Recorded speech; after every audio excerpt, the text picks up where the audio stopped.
I started my career on a team, but after about 6 months, I chose to go solo and build my own team. My previous training taught me the importance of leverage. I closed 52 transactions my first year in real estate with only a transaction coordinator. It took me quite a while to get my next hire right.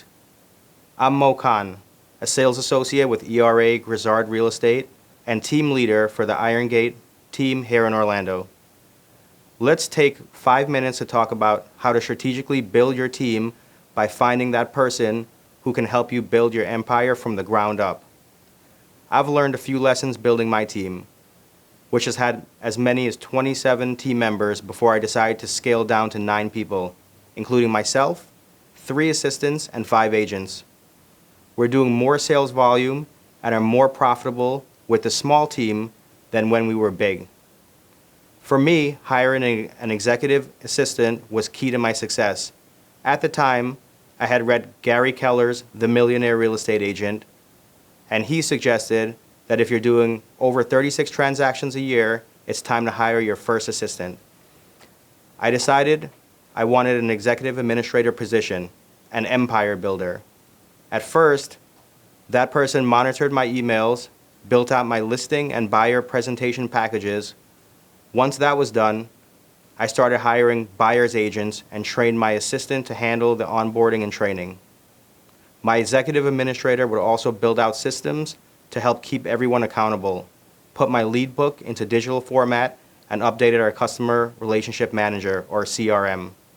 I also ensured my executive administrator was trained on all the technology we use for marketing. Hiring that first administrator position was tough. It was extremely important and sets up the team for success as it grows. I hired too quickly the first go-around. I interviewed only 3 people, all referred to me by friends and family. I realized that I wanted someone in the position with a proven track record, not just someone entering the workforce. I've made other mistakes along the way with new hires. I gave very little training and expected them to figure out how to do things.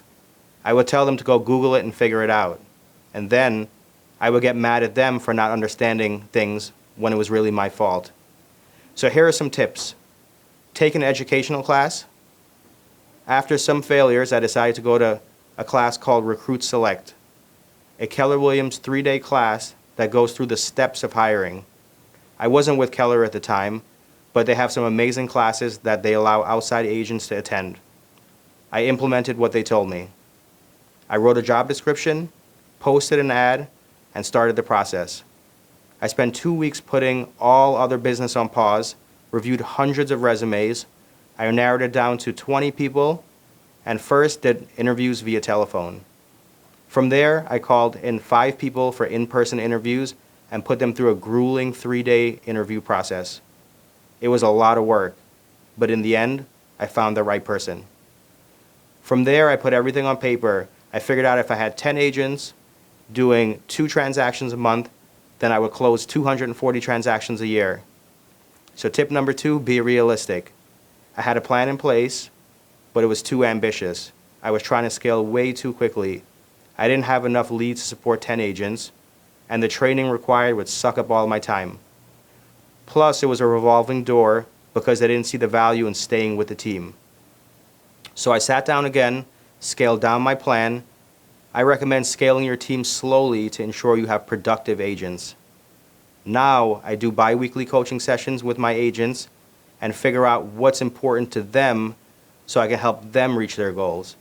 By really listening to them and coaching them personally, they now see the value in the team. My final 3 tips are: build a business plan, find the right administrative assistant, spend time training and coaching your team members. It's key to productivity and retention, whether you're a team leader or a brokerage leader.